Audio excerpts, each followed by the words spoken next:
எல்லாருக்கும் வணக்கம். திமுகவுக்கும் காங்கிரஸுக்கும் இடையே கடுமையான மோதல் வெடித்தது. குடுமிப்புடி சண்டை. காங்கிரஸ் ஒரு பக்கம், இங்க பாரு, நீ கொடுக்குற 25 சீட்டு பிச்சைக்கார சீட்டு எனக்கு ஒண்ணும் தேவையில்ல, எனக்கு மானம் ரோசம் சூடு சொரணதான் முக்கியம். அங்க பாரு, ஒருத்தர் ரெடியா கதவு திறந்து வச்சு ஆட்சியிலையும் பங்கு அதிகாரத்திலையும் பங்குன்னு காத்துட்டு இருக்கிறாரு. ஓடி போயிடும் பார்த்துக்கிட்டு காங்கிரஸ் ஒரு பக்கம். இன்னொரு பக்கம் செல்வ பெருந்தகையை காங்கிரஸ் கட்சியிலேயே கொண்டு போய் திமுக கிட்ட அடமானம் வச்சுட்டு தானும் ஒரு முழு கொத்தடிமையாக மாறி நிற்கிறார் அப்படின்ட்டு அவரை தமிழ்நாடு காங்கிரஸ் தலைவர் பதவியிலிருந்தும் காங்கிரசின் அடிப்படை உறுப்பினர் பதவியிலிருந்தும் அதிரடி நீக்கம். இப்படிதான் சட்டப்படி இந்த ஊடகங்கள் செய்தி போடணும். இதுவே அதிமுக இந்த மாதிரி ஏதாவது நடந்திருந்தா செய்திகள்லாம் இந்த மாதிரியான செய்திகள்லாம் வந்திருக்கும். விவாத தலைப்புகள்லாம் இந்த மாதிரியான விவாத தலைப்புகளா தான் இருக்கும். ஆனா பாருங்க, இதை பத்தி பெருசா செய்தி கிடையாது, இதை பெருசா விவாதம் கிடையாது. ஆனா நேற்று ஒன்று நடந்துச்சு.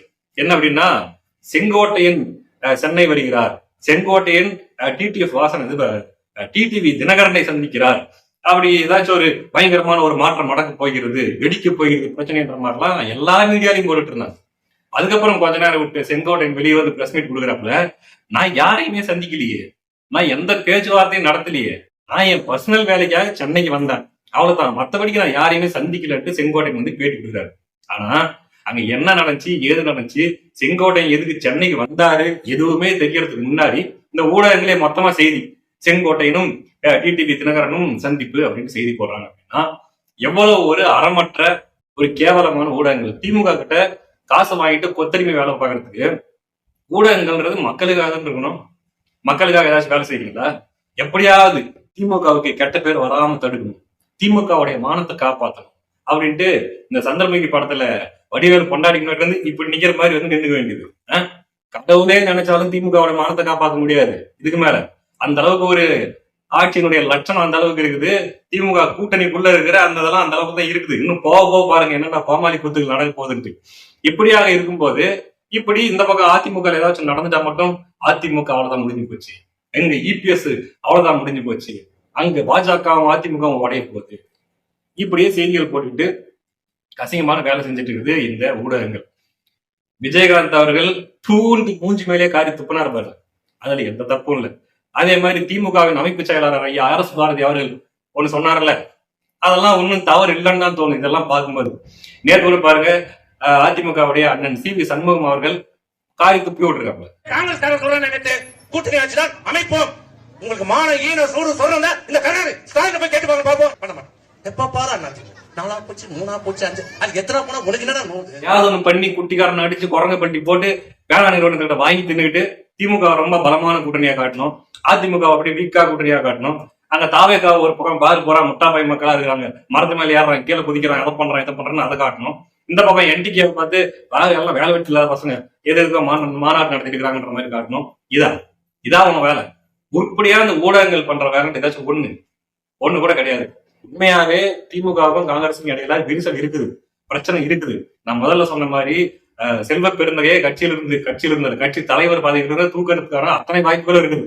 பேச போறாங்க. அதுக்கான காரணம் என்னங்கிறது நான் சொல்றேன். ஒண்ணும் இல்ல, இப்போ அந்த பிரச்சனை உங்களுக்கு தெரியும் இல்லையா? கொஞ்ச நாளைக்கு முன்னாடி திமுகவுடைய திருச்சி வேலுச்சாமி அவர்கள், திருச்சி சிவா அவர்கள் ஒரு வேலை பண்ணாரு. என்னது, கருணாநிதி அவர்களையும் காமராஜர் அவர்களையும் ஒப்பிட்டு பேசினாரு. ஒப்பிடுறது மட்டும் இல்லாம கருணாநிதி அவர்கள் தான் காமராஜருக்கு ஏசி போட்டு கொடுத்தாரு, அவர் போய் தங்குற இடத்துல எல்லாம் இவர் தான் ஏசி போட்டு கொடுத்தாரு. கடைசியில காமராஜர் அவர்கள் இறக்கும் போது கருணாநிதியோட கைய புடிச்சுக்கிட்டு இந்த மக்களையும் தமிழ்நாட்டையும் நீதாயா காப்பாத்தணும்னு சொன்னாருன்ட்டு விட்டாரு பாருங்க ஒண்ணு. அதுல காங்கிரஸ் கட்சிக்காரங்களும் பயங்கரமா கடுப்பாயிட்டாங்க. உங்களுக்கு தெரியும், எல்லாருமே கொந்தளிச்சாங்க. குறிப்பா அண்ணன் திருச்சி வேலுச்சாமி எல்லாம் ஒரு நாளைக்கு 108 வேட்டி குதின்னு குதிச்சாப்ல. அப்பயே ஒரு பிரச்சனை ஆச்சு. திருச்சி சிவா ஒரு எலுமிச்சை மலத்தை 2ஆ வெட்டி அதுல ஒரு அரை எலுமிச்சை மலத்தை எடுத்து புரிஞ்சு அப்படி சூனியம் வச்சு விட்டாப்ல. இப்ப பாத்தீங்கன்னா நேத்து அண்ணன் திரு செந்தில் பாலாஜி அவர்கள் மிச்சம் இருக்கிற அரை எலுமிச்சை மலத்தை எடுத்து அவரு புரிஞ்சு சூனியம் வச்சிட்டாப்ல. என்ன பண்ணாருன்னு உங்களுக்கு நல்லாவே தெரியும் இல்லையா? அதாவது இந்த ஓரணியில் தமிழ்நாடு அப்படின்ட்டு இந்த திமுக உடன்பிறப்புகள்லாம் புள்ள குடிக்கிறவங்களாட்டு ஊரூரா சுத்திட்டு இருந்தாங்கல்ல கொஞ்ச நாளைக்கு முன்னாடி. ஒரு வீட்டுக்கு போக வேண்டியது ஓரணியில் தமிழ்நாடு வந்திருக்கோம். உங்களுக்கு 1000 ரூபாய் மாசம் வருதா? அப்புறம் பேருந்துகள்ல இலவசமா போறீங்களா?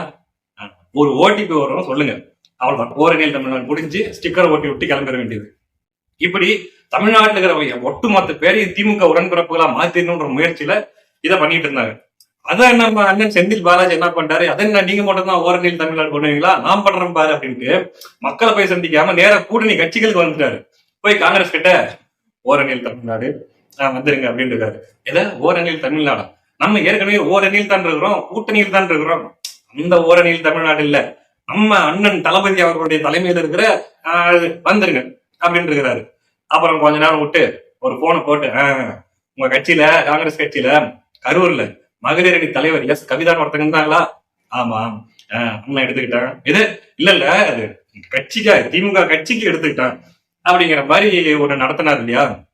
உடனே காங்கிரஸ் கட்சிக்காரங்களா அதை பார்த்துட்டு, யோ என்னையா பண்ணிக்கிறீங்க நீங்க, 2029 தேர்தலில் 20 எம்பி சீட்டை கொடுத்து எங்களை எம்பி ஆகுவீங்கன்னு பார்த்தா கருப்பு சிவப்பு துண்டை மாட்டி விட்டு ஊப்பி ஆக்கிட்டு இருக்கீங்களே, என்னையா வேலைதுன்ற மாதிரி அவங்க ஷாக் ஆயிட்டாங்க. அப்புறம் அதை மட்டும் அதை பண்ணதோட நிறுத்தாம அதோட கம்முன்னு போயிருக்கலாம். அதை எடுத்து பெருமையா ட்விட்டர்ல அவர் போட்டு விட்டாப்ல, அண்ணன் தளபதி அவர்களுடைய தலைமையில், அதாவது தமிழ்நாடு தலைநகரா வேணும்னா தளபதி தலைமை தான் சரியான தலைமை என்று நம்ம கிட்ட வந்து சேர்ந்துக்கிட்டாங்க அப்படின்ட்டு ட்வீட்டை வர போட்டு விட்டாப்ல. அதுக்கு என்ன அர்த்தம்? எங்க தலைமை தான் சரியான தலைமை, காங்கிரஸ் தலைமையெல்லாம் டுபாக்கூர், அப்படிதான் அதுக்கு அர்த்தம் போட்டு விட்டாப்ல. அதுக்கு நம்ம ஜோதிமணி எம்பி அவர்கள் எல்லாம் கடுமையான கண்டனங்கள் தெரிவித்து, இதான் நீங்க கூட்டணிக்கு கொடுக்குற மரியாதையா, இதெல்லாம் கொஞ்சம் கூட சரியில்லை பாத்துங்க அப்படின்ற மாதிரி அவங்க ஒரு பக்கம் பேச, அப்புறம் அவங்கள எல்லா உடன்பிறப்புகளும் சூழ்ந்துக்கிட்டு, உனக்கு அவ்வளவு திமுறா, உனக்கு அவ்வளவு நக்குலா, எங்க அண்ணன் செந்தில் பாலாஜி இல்லாம நீ கரூர்ல எம்பி ஆயிருக்க முடியுமா அப்படின்ட்டு அவங்க ஒரு பக்கம். இந்த பக்கம் காங்கிரஸ்காரங்க சேர்ந்துக்கிட்டு, இங்க பாரு நாங்க இருக்கிறதுனாலதான் நீ ஜெயிச்சுட்டு இருக்கிற, நாங்க எல்லாம் நீ தனியா நின்று ஜெயிச்சு காட்டு பாக்கலாம் அப்படின்ட்டு அவங்க ஒரு பக்கம். நமக்கு அது பார்க்கும்போது இப்படி பேசிட்டே இருந்தா எப்படி, யாரு பெருசுன்னு அடிச்சு காட்டுங்கன்ற மாதிரிதான் நமக்கு தோணுது. அப்படி இருக்கும்போது இப்படியான சலசலப்புகள், விரிசல்கள் காங்கிரஸுக்கும் திமுகவுக்கும் இடையில இருக்கு. இத பத்தி இந்த ஊடகங்கள் ஏதாச்சும் டிபேட் நடத்துச்சுன்னா கிடையாது. இப்படி இருக்கும்போது ஏற்கனவே பாத்தீங்கன்னா உண்மையாவே காங்கிரஸ்ல இருக்கக்கூடிய பெரிய பெரிய தலைவர்கள், அந்த மூத்த தலைவர்களுடைய மனநிலை என்ன அப்படின்னா, கேட்டு பார்க்கலாம் இந்த தடவை திமுக கிட்ட, ஒழுங்கா ஒரு 40 சீட்டு எங்களுக்கு கொடு, இல்லையா கூடு நாங்க பார்த்துக்கிறோம், எங்களுக்கு ஆட்சி அதிகாரத்தில் பங்கு தரத்துக்கு ஆள் இருக்குது, கிளம்புறோம் அப்படின்ட்டு திமுகவை கொஞ்சம் பேரம் பேசுறதுக்கு, கொஞ்சம் மிரட்டுறதுக்கான சான்ஸ் இருக்குது. அந்த ஒரு மனநிலையில தான் அவங்க இருக்கிறாங்க. இன்னொரு பக்கம் பாத்தீங்கன்னா காங்கிரஸ் உடைய தமிழ்நாட்டு தலைவர் செல்வ பெருந்தகை, ஆமா கரெக்டா வரமாட்டேங்குது, அவர் என்ன பண்ணிட்டுறாரு, இல்ல அப்படிலாம் ஒண்ணும் கிடையாது, அந்த மாதிரிலாம் ராகுல் காந்தி எதுவுமே எங்களுக்கு சொல்ல கிடையாது, அவங்க பாட்டுக்கு அப்படியே அவர் என்ன சொல்லுவாங்களோ அதை நாங்க கேட்டுப்போம் அப்படின்ட்டு இவங்க எல்லாருக்கும் அப்படியே ஆப்போசிட் டைரக்ஷன்ல இவர் ஒண்ணுட்டு இருக்காரு.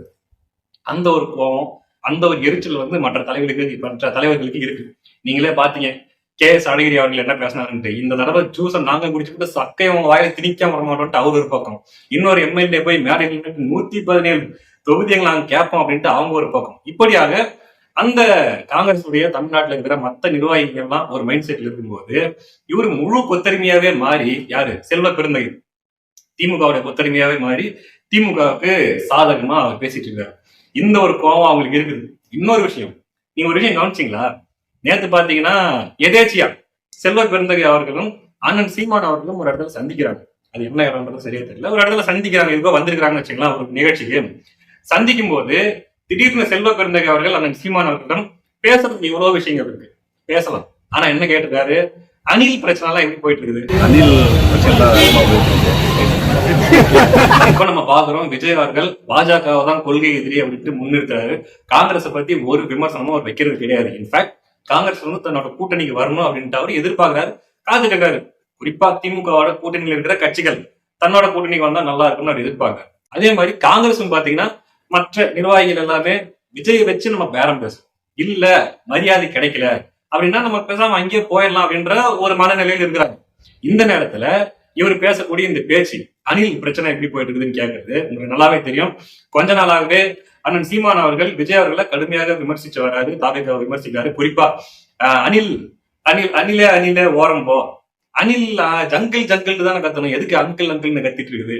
அதே மாதிரி புலி காட்டுக்குள்ள வந்ததுனால அணில் போறான் ஓடி போய், இந்த அணில்ன்ற வார்த்தையை வச்சு விஜய் அவர்களை விமர்சித்து வர்றாரு சீமான். அதே வார்த்தையை வச்சு இப்ப செல்வ பெருந்தகை வந்து சீமான் கிட்ட கேக்குறாரு அப்படின்னா அது யாரை வெறுப்பேற்ற, விஜய் அவர்களையும் இதுலயும் தெரியுது, அங்க கேமரால எல்லாம் ரெக்கார்ட் ஆயிட்டு இருக்குது, வீடியோ எடுத்துட்டு இருக்காங்கன்னு தெரியுது, நீங்க பேசுற அத்தனை குரலும் அதுல பதிவாகும் தெரியும், தெரிஞ்சும் கேமராவுக்கு முன்னாடி அப்படி பேசுறாருன்னா என்ன அர்த்தம், விஜய் அவர்களையும் உங்களை எதிர்பார்த்து காத்திருக்கிற, உங்களை எந்த வித பகையும் பகைக்காத தாவேகாவையும் இப்படி பேச வேண்டிய தேவை என்ன? இதை பார்க்கும்போது தாவேகா தோழர்கள் வெறுப்பாவாங்களா, கடுப்பாவாங்களா, விஜய் கடுப்பாவாரா? அப்ப எப்படியாவது திமுக இருந்தே ஒட்ட வச்சிருந்தது, திமுக இருந்து பிரிச்சுட்டு வரக்கூடாது. ஏன்னா மற்ற நிர்வாகிகள் எல்லாமே எப்படியாச்சும் தாவேகா கிட்ட போலான்ற மனநிலையில் இருக்கும்போது இப்படி ரெண்டு பேத்துக்கு நடுவுல ஒரு பிளவு வர்ற மாதிரி, ஒரு மனக்கசப்பு வர்ற மாதிரியான செயலை யார் செஞ்சது? செல்வ பெருந்தகை பண்ணிருக்காரு. அப்ப நீ யாருக்கு வேலை பாக்குற? காங்கிரஸுக்கு வேலை பாக்குறியா, இல்ல காங்கிரஸ்குள்ள உட்கார்ந்துகிட்டு திமுகவுக்கு வேலை பாக்குறியா என்கிற சந்தேகம் காங்கிரஸுடைய மற்ற தலைவர்களுக்கு, மற்ற நிர்வாகிகளுக்கு வந்துருச்சு. அதனால எல்லாருமாக சேர்ந்து டெல்லி தலைமைக்கு மல்லிகார்ஜுன கார்கே அவர்களை சந்தித்து இதுக்கு ஒரு முடிவு கட்டியே ஆகணும். இந்த பாருங்க, இந்த ஆளை தூக்கி வெளியே வீசுங்க, தலைவர் பொறுப்புல இருந்து நீக்குங்க. இல்லைன்னா தமிழ்நாட்டுல காங்கிரஸ் உருப்படாது. ஏதோ ஏற்கனவே பயங்கரமா உருப்பிட்டு இருக்கிற மாதிரி இப்ப இவர் நீக்கினாதான் பயங்கரமா உருப்பிட போற மாதிரி சொல்ல போறாங்க. அதுக்கு அவங்க என்ன நடவடிக்கை எடுப்பாங்களே தெரியல. இவர்களுடைய நோக்கம் வேற தலைவரை போடணும், திமுக பிடிச்சி நிறுத்தணும். அப்படி முடியாத பட்சத்துல நம்ம கலந்துக்கணும் அப்படிங்கிறது தான் இவர்களுடைய நோக்கம். நம்ம அந்த மாதிரி செல்வ பெருந்தகை அவர்களுக்கு எதிராக திட்டம் போடக்கூடிய காங்கிரஸ் கட்சிக்காரர்களுக்கு ஒண்ணுதான் சொல்ல வேண்டியது இருக்குது. பாத்தியா, ஏதாச்சும் திட்டம் போடுறதா தான் எங்கேயாச்சும் ரகசியமா ஒரு மறைவான இடத்துல போய் திட்டம் போடுங்க. யார் யார் திட்டம் போடுறீங்க அப்படின்றது குறிப்பா செல்வ பெருந்தகை அவர்களுக்கு தெரியக்கூடாது. அப்படி ஒருவேளை தெரிஞ்சு பக்கெட்ட பக்கெட்டா வீட்டுக்கு வந்துடும் பாத்துங்க. ஒரு பயம் குடும்பம் நடத்த முடியாது, ஒரு சோடா வைக்க முடியாது, நாய் போயிரும், நாய் அங்கிட்டு போயிடும் அப்படின்ற மாதிரி ஆயிடும். அதனால கொஞ்சம் ஜாக்கிரதையா இருங்க, உஷாரா இருங்க. அப்ப காங்கிரஸ்காரங்களுக்கும் செல்வ பெருந்தகைக்கும் இடையில கடும் மனஸ்தாபம் இருக்குதா அப்படின்ற மாதிரி கேள்விகள் எடுத்திருக்கும் ஊடகங்கள். போகாத செங்கோட்டையனை, சந்திக்காத செங்கோட்டையனை நீங்க பாட்டு உங்க கற்பனையில எடுத்துக்கிட்டு டிடிவி தினகரனை சந்தித்தார் அப்படின்னு நியூஸ் போட தெரியுது. திமுகவுக்காக நேரட்டிவ் செட் பண்ணிட்டு இருக்கிற ஒரு புரோக்கர் மாதிரி செயல்பட்டு இருக்குது மீடியா. நீ என்னதான் ஒரு நாளைக்கு ஒரு நியூஸை போட்டு செங்கோட்டையன் அங்க போறாரு, டிடிவி இங்க போறாரு, அண்ணாமலை ரெண்டு பேருக்கு நடுவுல போறாரு அப்படின்ட்டு நீ என்னதான் நேரட்டிவ் செட் பண்ணாலும் அங்க பீகார் தேர்தல் முடிஞ்ச உடனே அவங்க இங்க போக்கஸ் பண்ணதான் போறாங்க. இங்க இருக்கிற பிரச்சனைகள்லாம் அப்படியே கொஞ்சம் கொஞ்சமா சால்வ் ஆகி அது ஒரு ஷேப்புக்கு வந்துடும். இங்க வெடிக்கும் பாருங்க. அதுக்கப்புறம் கொஞ்சம் கொஞ்சமா ஒரு ஒருத்தரும் ஒரு திணிசு ஆரம்பிப்பாங்க பாருங்க. அதை நீ என்ன மூடி போட்டாலும் மூட முடியாது.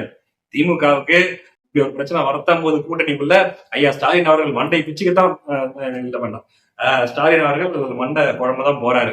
அதுல எந்த மாற்று கருத்தும் இல்லை. அடுத்த காலத்துல சந்திக்கலாம். நன்றி.